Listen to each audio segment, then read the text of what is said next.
প্রভু, আমি উড়িষ্যার একটা ভক্তর ভিডিও দেখছিলাম। সেখানে উড়িষ্যার ওই ভক্তটি বলছেন যে ইসকন হচ্ছে কোনো সম্প্রদায়ের মধ্যে নেই, অপসম্প্রদায়। আর ইসকনের আচার আচরণ গৌড়ীয় সম্প্রদায়ের মধ্যে কোনো মিল পাওয়া যায় না। এটা ইসকনের একজন ব্রহ্মচারী খণ্ডন করেছেন। সেটা খণ্ডন করে প্রমাণ করতে চাইছে সে ভক্তটা ভুল বলছে। আর প্রমাণ দিচ্ছে যে বড় বড় এখন যে সেলিব্রিটি টাইপের যে এরা আছে, সোশ্যাল মিডিয়ায় ভাইরাল হয়ে রয়েছে, তাদের দিয়ে প্রমাণ দিচ্ছে যে তার কথাটা ভুল। তাদের লক্ষণগুলো আপনি যা যা বলেছেন বা গ্রন্থ থেকে যা যা বলেছেন, প্রভুপাদ ঠাকুর মহাশয়ের বিভিন্ন গ্রন্থ থেকে সেই প্রমাণগুলো তাদের মধ্যে পাওয়া যাচ্ছে। তারাই হচ্ছে ইসকনকে সাপোর্ট করছে। দেখুন, এই ভিডিওটা আমাদের প্রভু আমাকে পাঠিয়েছিলেন। তো প্রথমে দেখা হয়নি, তারপর অনেকের বিভিন্ন বিষয়ে নিয়ে আলোচনা করার আছে দেখে আমি আবার পুরোটা দেখলাম। প্রায় 26 মিনিটের ভিডিও। তো প্রথম কথা হচ্ছে, এই দুইজনই দেখলাম উড়িষ্যা ভাষায় কথা বলছেন। আমি দিনহীন, অতএব তাঁদেরকে মনে হচ্ছে তাঁরা জগন্নাথ দেবের ধাম অর্থাৎ ক্ষেত্রের বাসী, শ্রীক্ষেত্রের বাসী। এই জন্য প্রথমত এই দুইজনকে শ্রীক্ষেত্রবাসী হিসেবে আমাকে সম্মান করতে হবে। তা না হলে জগন্নাথ দেবের ধামের অধিবাসী বলে তাদের চরণে অপরাধ হবে। অতএব দুইজনেই খুব সম্মানীয়। এবার আমাদের এখন দুইজনেরই জগন্নাথের প্রতি প্রেম আছে, প্রীতি আছে, ভালোবাসা আছে, তাঁর ধামে স্থান পেয়েছেন, আমি পাই নাই। তো সেখানে তাদেরকে সম্মান দিয়ে এবার যেখানে গৌড়ীয় বা প্রভুপাদ সম্বন্ধে কথা আছে, সেখানে আমাদেরকে অন্যান্য বিষয়ের প্রতি নিরপেক্ষ হয়ে ভাবতে হবে। আমি সম্মান করি, কিন্তু জগন্নাথ শ্রীক্ষেত্রবাসী বলে, জগন্নাথ দেবের প্রতি তাদের প্রীতি আছে বলে আমি ব্যক্তিগতভাবে সম্মান করব, কিন্তু সেখানে আবার প্রভুপাদ বা গৌড়ীয় মঠ সম্বন্ধে বিষয় এলে সেখানে অন্যান্য সমস্ত বিষয়ে নিরপেক্ষ হয়ে আমাদেরকে আলোচনা করতে, বিচার করতে হবে, বুঝতে হবে। তো একজন ব্যক্তি যে বললেন, যে কথা আপনি বলছেন যে ইসকন সম্বন্ধে, সেই কথাটি বলতে গিয়ে কিন্তু তার নিজেরই অগোচরে তিনি গৌড়ীয়দের অসম্মান করে ফেললেন। যে এখানে জিজ্ঞাসা করছেন, আমি দেখলাম, আপনাদের অনেকের আগ্রহ আছে দেখে ভিডিওটা পুরো দেখেছি। তো সেখানে দেখলাম যেখানে ওই সম্প্রদায়ের অসম্মান ওই সম্প্রদায় সম্বন্ধে বলতে গিয়ে, ওই সম্প্রদায়টি সম্বন্ধে বলতে গিয়ে তিনি যেখানে তিলক এবং সন্ন্যাসের কথা বলেছেন, সেই তিলক এবং সন্ন্যাসের দ্বারা গৌড়ীয়েরও অবমাননা হয়। কারণ এই সন্ন্যাস, ত্রিদণ্ড সন্ন্যাস প্রথা, এটি বৈষ্ণব জগতে আছে। শ্রী রামানুজ সম্প্রদায়, শ্রী বিষ্ণুস্বামী সম্প্রদায় আদি, এবং প্রভুপাদ ছিল ভক্তি সিদ্ধান্ত সরস্বতী গোস্বামী ঠাকুর, তিনি এই দৈব বর্ণাশ্রম ধর্ম আমাদেরকে প্রদান করার সময় সন্ন্যাস আশ্রমেরও বিশেষ রূপে গৌড়ীয় মঠে প্রবর্তন করেছেন। সেই ত্রিদণ্ড, সেই সন্ন্যাস, গেরুয়া কাপড়, গেরুয়া বস্ত্র এবং তার তিলক সেবা, এইগুলিকে যদি জিজ্ঞাসা করা হয় যে কোন পরিবারের, নিত্যানন্দ পরিবার না শ্যামানন্দ পরিবার না অদ্বৈত পরিবার, এরকম প্রশ্ন করা হয়, তাহলে এই পরিবার সম্বন্ধে আমাদের যে ধারণা সেটা ভুল হয়। পরিবার মানে তো কেউ কারোর ভাইপো বা মাস্তুতো ভাই এরকম নয়।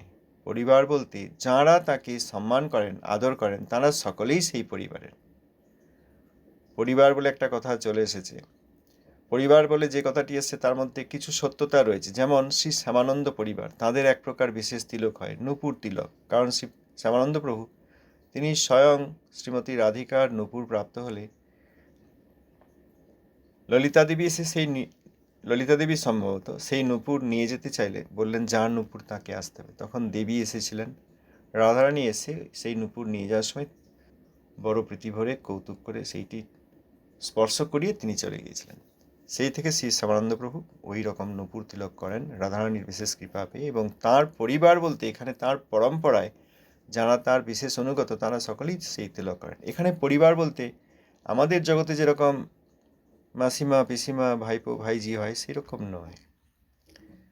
আমরা যখন জয়ধ্বনি দিই শ্রী নরোত্তম শ্যামানন্দ শ্রীনিবাস সাহায্য প্রভুত্রয় কি জয়, অর্থাৎ আমরা সকলেই তাদেরকে গুরুবর্গ বলে জানি। তারা 3 আচার্য শ্রী জীব গোস্বামীপাদের শিক্ষা শিষ্য এবং তারা সকলেই আমাদের পূর্বগুরু। অতএব আমরা সকলেই এনাদের পরিবারভুক্ত এবং সেখানে 3 আচার্য বা গৌরসুন্দরের পার্ষদ, এনারাও গৌরসুন্দরের পার্ষদ পরবর্তীকালে এলেও, তাদের পরিবারভুক্ত আমরা। এখানে ওই রকম বলা যাবে না যে কে কার শিষ্য সেই শিষ্যরূপে পরিবার তন্ত্র প্রকাশ পেয়েছে। অতএব পরিবার নিয়ে যে ধারণাটি আছে বর্তমান জগতে সেটি সঠিক ধারণা নয়। এখন ওই সম্প্রদায়ের নামে জিজ্ঞাসা করলে তাঁরা তো অনেক কিছু দীক্ষাসূত্রে গৌড়িয়ের কাছ থেকেই পেয়েছেন। আর কতটা রেখেছেন, কতটা সঠিকভাবে পেয়েছেন, কতটা সঠিকভাবে কি করছেন সে নিয়ে আমি বলছি না, কিন্তু গেরুয়া বস্ত্র, ত্রিদণ্ড সন্ন্যাস, তিলক সেবা এগুলি গৌড়িয়ের দান, এগুলি প্রভুপাদের দান। সুতরাং সেই সংস্থাকে প্রশ্ন করতে গিয়ে অজান্তেই হোক, যেভাবেই হোক, ভাষাগত দিক থেকেই হোক, গৌড়িয়ের অবমাননা হচ্ছে। এটা 1 নম্বর। আর দ্বিতীয়, আপনি যে কথা বললেন, যিনি তার খণ্ডন করছেন তিনিও আমার কাছে, যেহেতু আমি মনুষ্যের অধীন, সেহেতু আমার কাছে তিনি খুব সম্মানীয়। তথাপি তিনি খণ্ডন করতে গিয়ে যাদেরকে প্রমাণ হিসেবে দিয়েছেন তারা সকলেই ধাম এবং নাম এবং বৈষ্ণব চরণে অপরাধী। সকলেই বৈষ্ণব অপরাধী, ধামাপরাধী, নামাপরাধী। তাদের দ্বারা কখনো সৎসম্প্রদায়ের প্রমাণ দেওয়া যায় না। ওই সহজিয়া, সখীভেকি এই ধরনের বৈষ্ণব চরণে অপরাধী ব্যক্তিগণ যাদেরকে বা যে সম্প্রদায়কে সৎসম্প্রদায় বা যে প্রচারকে, অপপ্রচারকে বা নামাপরাধকে শুদ্ধ নামে প্রচার বলে ভুল করছেন, তাদের যুক্তি, তাদের প্রমাণ দিলে সেই ধরনের একটি ঘটনা ঘটে। এইসব মায়াবাদী সহজিয়া এনাদের সমর্থন বা সাহায্য নিয়ে বা এনাদের বক্তব্য নিয়ে কোনো সৎ সম্প্রদায়িত্ব প্রকাশিত হতে পারে না। একদম ঠিক বলেছেন। যতগুলি প্রমাণ দিচ্ছেন সব কোনো না কোনো দিক থেকে তাদের আলাদা আলাদা ভিডিও গিয়ে আমি আগে দেখেছি, সব ওই ভুল ধারণা। ওই যে একজন ব্যক্তি বললেন, ভক্তিদেবী বললেন আমার বিদেশে যাওয়া হচ্ছে, সংস্কৃতে প্যাসিভ ভয়েসে বলেছেন আমার বিদেশে যাওয়া হচ্ছে। ওই ধরনের কোনো কথা কোনো শাস্ত্রে নেই। যে পদ্মপুরাণ উল্লেখ করে তারা ওই কথাটি বলছেন সেইটি পরবর্তী অংশে সংযোজিত। ভক্তিদেবী বলছেন যে জ্ঞান এবং বৈরাগ্য তারা শুষ্ক হয়ে পড়েছে, আমার 2 পুত্র, আমি বিরক্ত, অতএব আমি বৃন্দাবন পরিত্যাগ করে বিদেশে চলে যাব। এটি কখনো সম্ভব নয়, কারণ ভক্তিদেবী জ্ঞান বৈরাগ্যের অনুগতা নহেন। জ্ঞান বা বৈরাগ্যের দ্বারা ভক্তি পাওয়া যায় না। ভক্তি আসলে স্বাভাবিকভাবেই জ্ঞান এবং বৈরাগ্য উপস্থিত হন। অতএব এটা কেউ তত্ত্বগত দিক থেকে জানেন কি না নিশ্চিত নই। যারা জানেন না তারাই এই ধরনের শ্লোক পরবর্তীকালে অনেক পুরাণে, অনেক উপনিষদে তারা বা নতুন উপনিষদ লিখে তারা সেইগুলি প্রচার করার চেষ্টা করেছেন, কিন্তু মূলেই সমস্যা, ঘোড়ায় গলা। ভক্তিদেবী কখনো বৃন্দাবন পরিত্যাগ করে যাব বলেননি। ভক্তিদেবী কারোর হৃদয়ে বা মাথায় চেপে বিদেশে ঘুরতে যাননি। সুতরাং এরকম একটা ব্যক্তি, তিনি আবার পিএইচডি, তিনি সেই সব প্রমাণ দিয়ে বলছেন হ্যাঁ এটা সৎসম্প্রদায় বা এই ব্যক্তি এই ব্যাপার। সহজিয়ার যুক্তিতে বা সহজিয়ার সমর্থনে কোনো সৎসম্প্রদায় হয় না।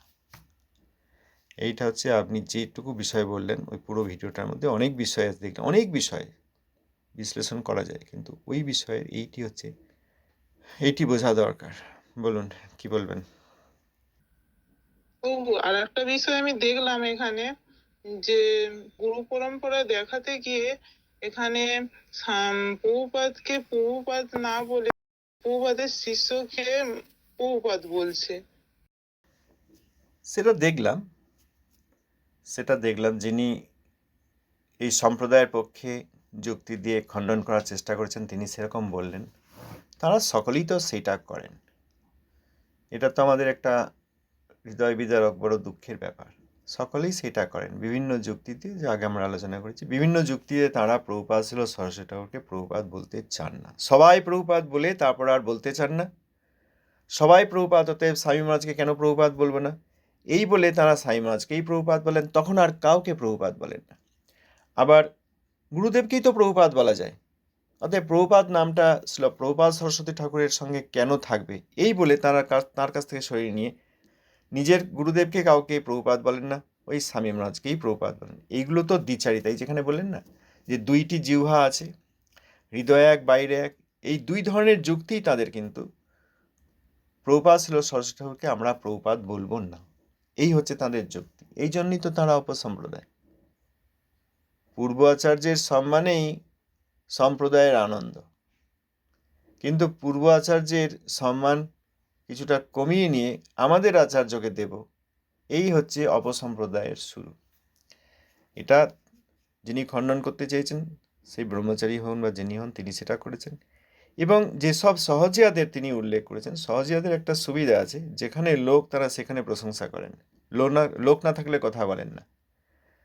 এই তো রাজনীতিবিদদের মতো, যে এই একটা বিরাট জাতি এখানে বাস করে এই জেলায় বা ওই প্রদেশে, সেইখানে গিয়ে যদি আমরা তাদেরকে একজনকে এই নির্বাচনে দাঁড় করিয়ে দিতে পারি, তাদের সব ভোটগুলি আমাদের আসবে, বা এই জাতিকে করলে, এই সুবিধা করলে এই জাতির সমস্ত লোক তাদেরকে একটু সুবিধা করে দেওয়া যাবে, প্রকৃত সুবিধা কিছু করছি না, কিন্তু তাদের ওই মনে সুরসুরি দেওয়া যাবে, তখন তাদের সব ভোটগুলি আসবে। সেই রকম সহজিয়ারাও যেখানে লোকজন, যেখানে অর্থ, সেখানে প্রশংসা তারা করেন।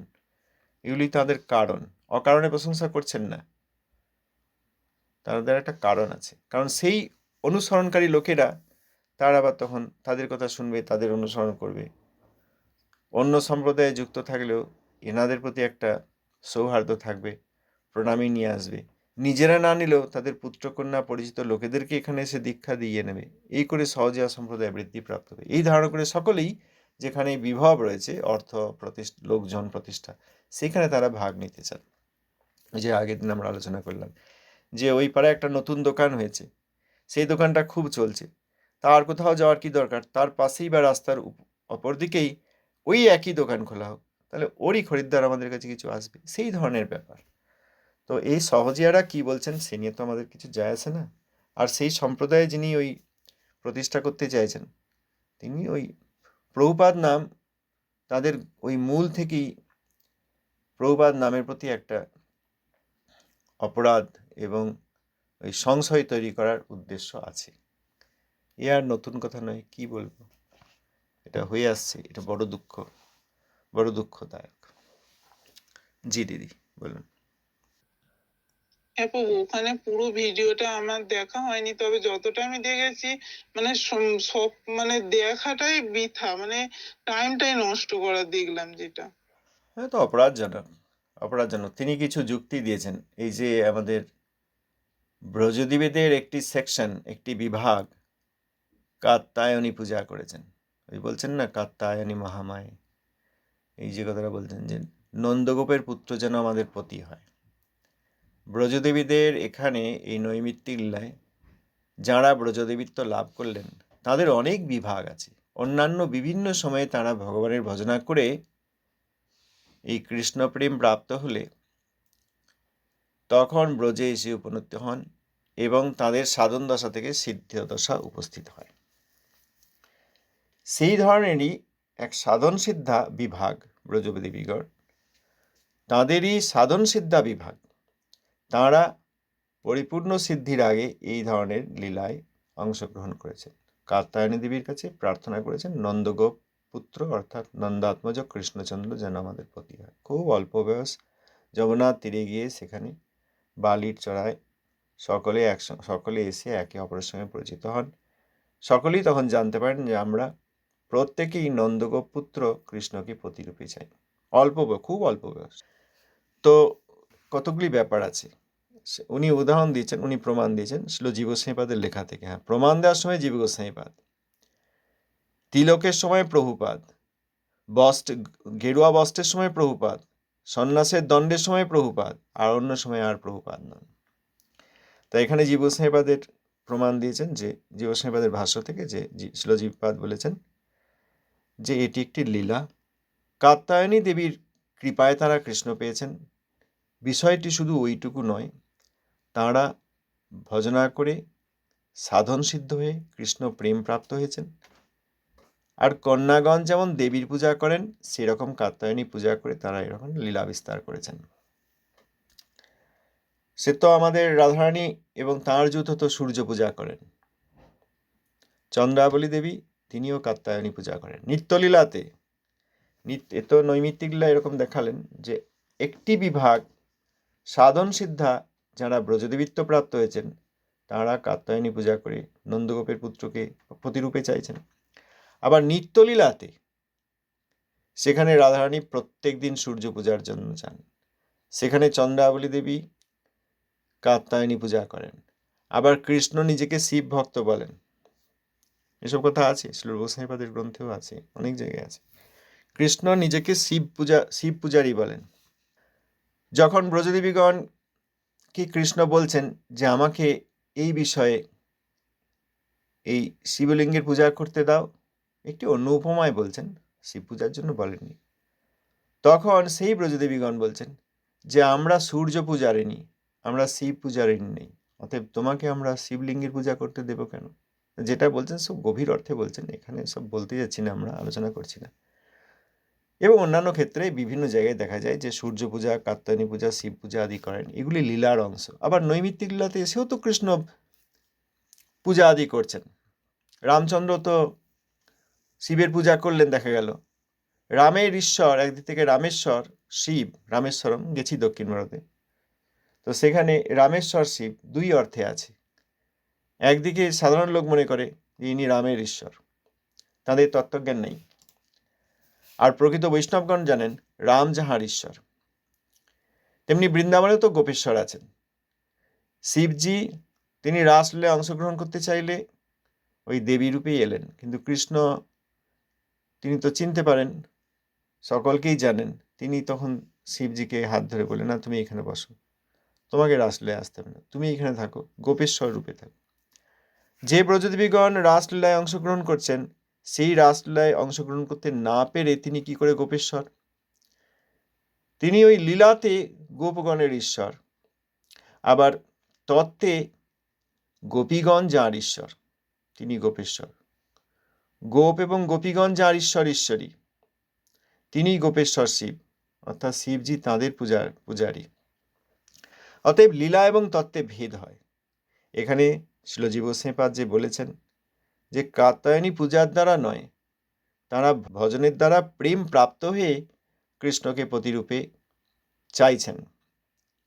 আর এই লীলায় দেখাচ্ছেন কাত্যায়নীর কৃপা চাইছেন।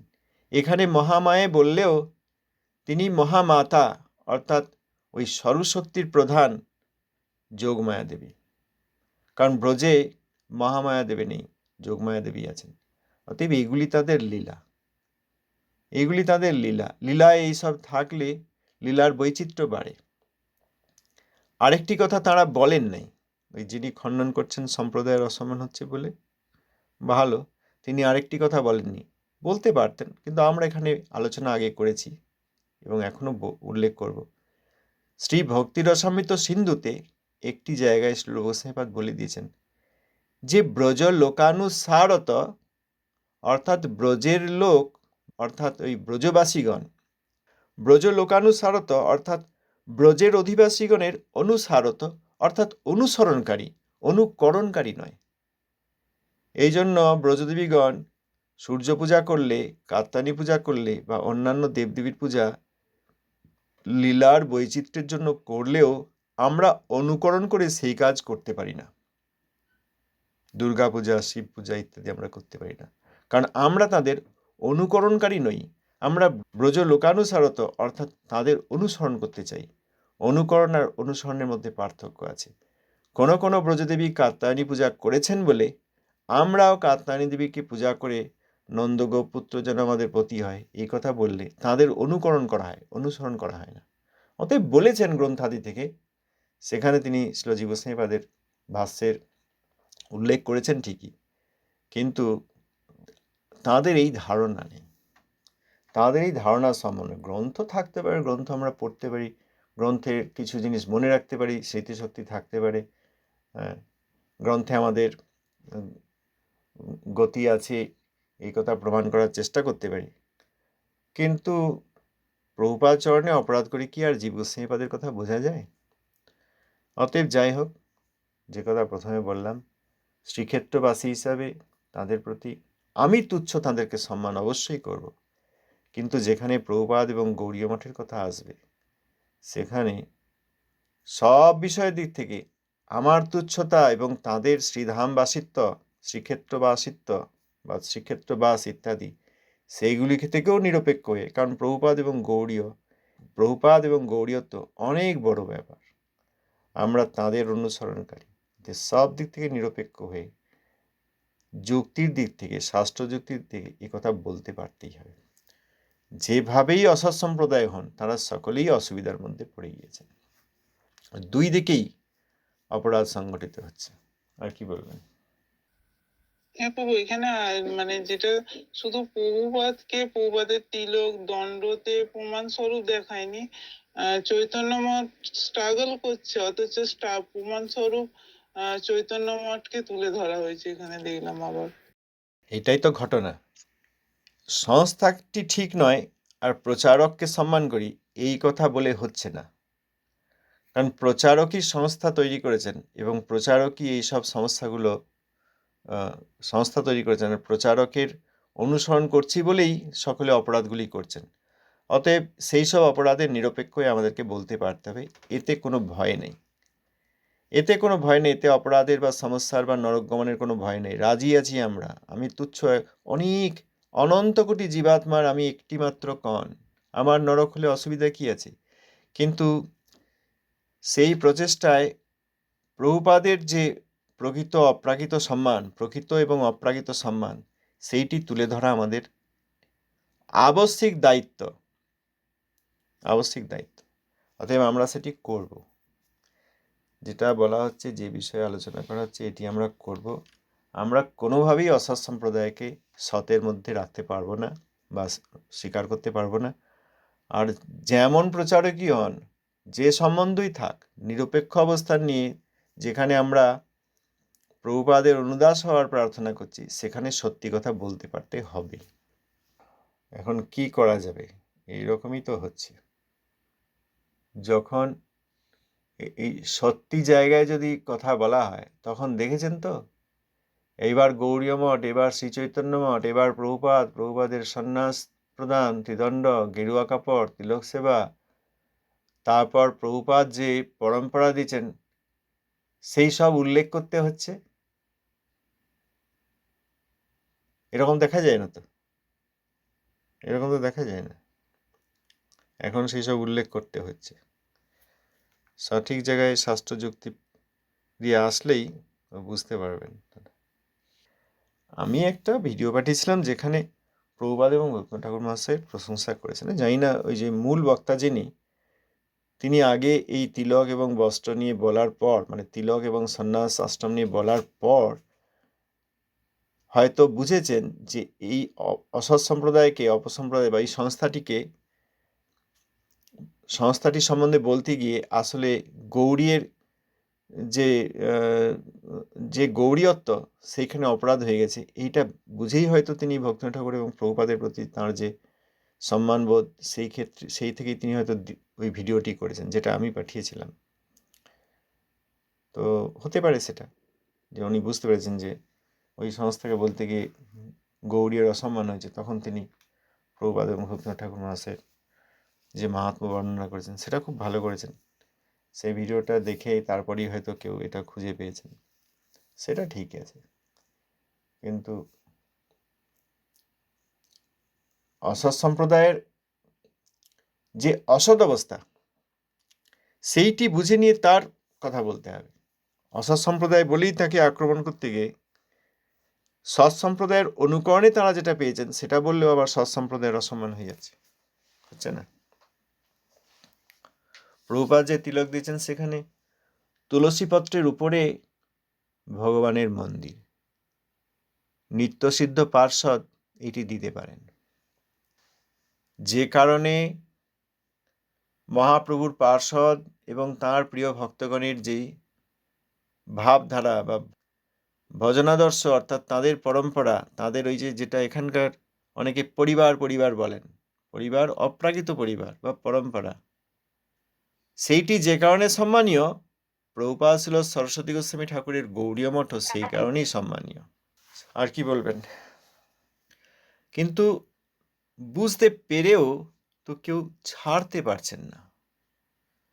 সে সাক্ষাৎ কলি হোক আর কলির নানামূর্তি সহজিয়ারা হোক, কেউ ছাড়তে পারছেন না। তারা দুর্ভাগ্যকে বরণ করে নিয়েছেন আর কিছুতেই দুর্ভাগ্যকে ছাড়তে চাইবেন না। যারা দুর্ভাগ্যবশত এই অসৎ সম্প্রদায়ের কবলে পড়ে গিয়েছেন, কলির আনুগত্য একবার করে নিয়েছেন, তাদের পক্ষে শুদ্ধ ভক্তিতে আসা খুব কঠিন।